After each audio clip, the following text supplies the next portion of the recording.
Ya pemirsa, kembali lagi di Resep Ilahi, menggapai sehat walafiat, sehat fisik, sehat psikologik, sehat sosial, dan sehat spiritual. Nah pemirsa, kita lanjutkan lagi diskusi kita, yakni hakikat berpuasa tadi adalah untuk melatih diri kita menjadi seseorang yang mutakin, bertakwa kepada Allah, semakin meningkatkan lagi nilai takwa kita kepada Allah. Nah seperti apa ciri-cirinya dokter? Ciri-ciri orang yang bertakwa, waduh, sangat dalam tuh cirinya. Mendalam sekali ya. Jadi memang ada karakteristik atau kriteria yang dimiliki oleh orang-orang yang bertakwa, orang-orang yang ittaqullah itu.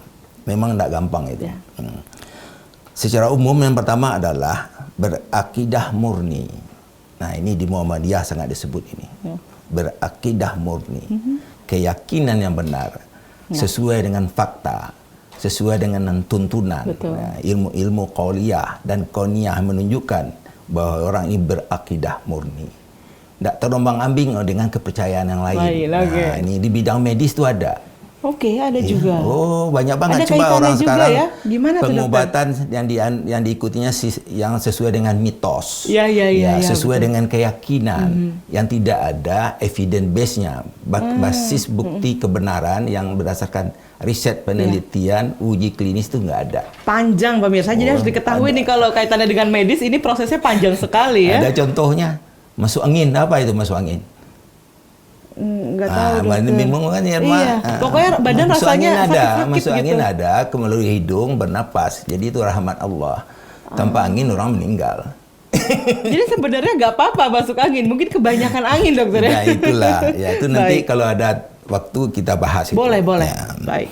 Yang kedua adalah beribadah yang taat. Nah ini tidak usah kita urai, orang udah tahu beribadah yang taat ya. Ibadah yang fardu, ibadah yang sunnah, dan nilai-nilai ibadah dia aplikasikan dalam kehidupan sehari-hari. Yang ketiga berakhlak mulia. Nah ini juga berakhlak mulia ini salah satu ciri yang dinilai orang pada kepribadian muttaqin. Nah, yang keempat beramal saleh. Nah ini tidak boleh pelit. Tuh, ingat ya beramal pemirsa saleh, mengabdi untuk kepentingan orang banyak sesuai dengan tuntunan. Kalau sekarang kepentingan dalam bernegara segala macamnya itu dah ya. Jadi ada 4 aja kriteria kita ambil orang yang berkepribadian muttaqin. Baik, luar biasa sekali. Ini coba kita review diri kita ya dokter ya. Baik, nah artinya itu adalah semuanya dalam rangka menggapai sehat walafiat. Ini dokter tadi sampaikan, kita biasanya hanya mengenal 2 tadi ya, sehat fisik dan juga sehat psikologik. Yang banyak danut orang. Yang dipahami kita bersama nih kebanyakan ya.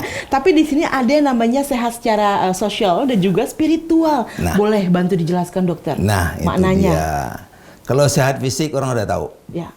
Jadi seluruh organ tubuhnya sehat, berfungsi normal, dan tidak ada penyakit.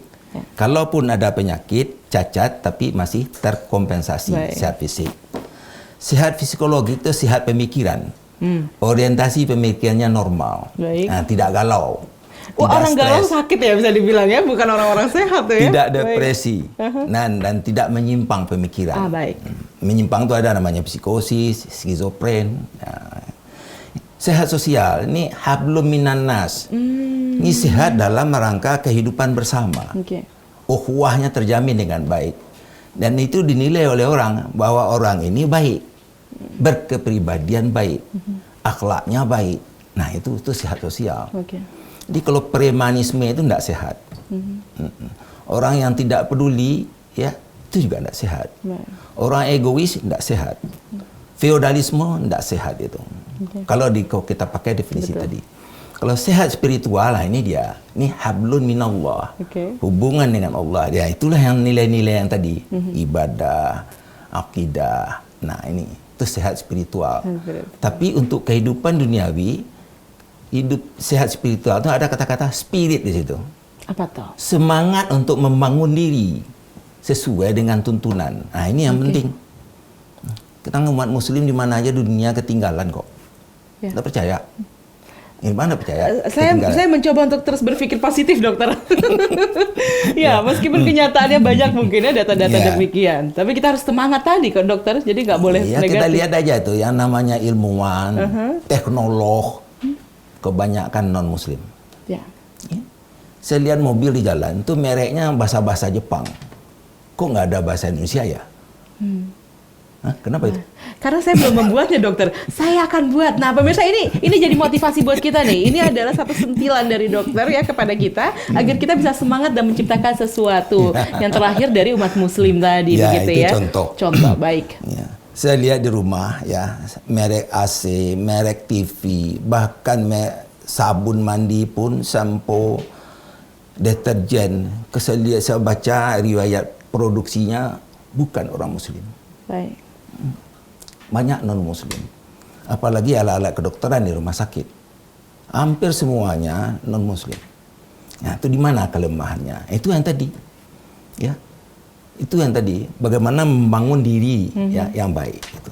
Oke. Nah, dokter, tapi kaitannya tadi ya dengan sehat sosial atau sehat spiritual itu sendiri. Apakah kemudian ini mempengaruhi diri kita kalau kita tidak sehat dalam sosial atau kita tidak sehat dalam hubungan spiritual tadi, kemudian membuat kita menjadi tidak sehat fisik juga? Ada kaitannya nggak, dokter? 4 itu serangkai. Oke. Ya, memang yang paling utama itu sehat fisik. Baik. Ya, kalau sehat fisik tidak ada, dia tidak mampu. Yang lainnya tidak mampu dipenuhi begitu beraktivitas, ya. bergerak bagaimana, merumuskan sesuatu, menyelesaikan masalah, dia lambat jadinya. Sehat psikologis ini juga, ini dasar komunikasi yang baik dengan orang. Betul. Ya, baru dampaknya sehat sosial dan sehat spiritual. Nah, yang 4 ini kalau terjamin itu yang disebut sehat walafiat. Nah, ini. Sebenarnya kita selalu sekarang berdoa. kita telah memutuskan tadi berpuasa adalah suatu wadah pelatihan untuk mencapai sehat walafiat. Berarti sehat keempat-empatnya. Itu kan Irma tadi ngomong yang pertama sekali. Betul sekali. Betul. Karena dengan berpuasa tadi banyak hal yang ditahan dan bukan hanya haus dan lapar, tapi juga keinginan-keinginan. Keinginan berbuat buruk misalnya, keinginan membenci lagi mungkin ya. Dan dalam puasa Ramadan insya Allah ini menjadi satu wadah kita ya. Ya, buat buruk kan dihilangkan. Hilang, nggak boleh, harus kita turun tahan. nilai puasanya. Betul. Malah bisa batal puasanya. Betul, itu dia harus diingat-ingat. Ya, itu bedanya dengan puasa-puasa diet doang nih Pak Dokter ya. Baik, nah kalau untuk puasa Ramadan sendiri bagi umat Muslim, artinya ini adalah satu kewajiban.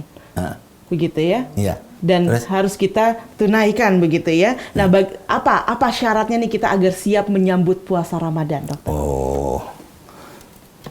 Ini. Ya. Puasa tahun sekarang ya. Oke. Memang perlu persiapan. Ya. Sesuai dengan cerita tadi. Pertama, persiapan pemikiran kita. Baik. Ya, kita harus menyiapkan diri kita, ya, konsentrasi pemikiran kita. Yang 3 tipe pemikiran itu kita kendalikan itu. Kognitif, afektif, psikomotor. Dalam agama kita, kognitif itu pemikiran biasa yang berorientasi pada keilmuan. Tapi kalau afektif itu dekat dengan kalbu. Itu pemikiran yang berorientasi pada kebenaran dan kebaikan, kebahagiaan. Yang keempat, psikomotor ini dekat dengan nafsu. Nah, jadi nafsu itu adalah sebenarnya pemikiran psikomotor. Nafsu itu penting untuk manusia. Ya, Allah tidak akan merubah nasib satu kaum kalau dia tidak bernafsu untuk merubahnya. Kan begitu. Jadi nafsu itu penting. Tapi di samping itu, nafsu itu cenderung ke yang negatif. Cenderung berbuat baik, berbuat buruk. Nah, itu dia. Nafsu yang berbuat buruk itu namanya hawa nafsu. Nah, hawa nafsu inilah yang sangat penting dikendalikan selama Ramadan berpuasa. Hawa nafsu itu ada 3 sedikit. Hawa nafsu perut, hawa nafsu syahwat, hawa nafsu emosi. Kalau yang 2 ini dilanggar, tidak sah puasanya. Baik pemirsa, ini hati-hati. Jangan sampai kemudian nanti ibadah puasa kita menjadi sia-sia hanya karena kita tidak mengerti dan memahami hakikatnya berpuasa. Kita masih akan kembali berdiskusi. Tetap bersama dengan kami di Resep Ilahi.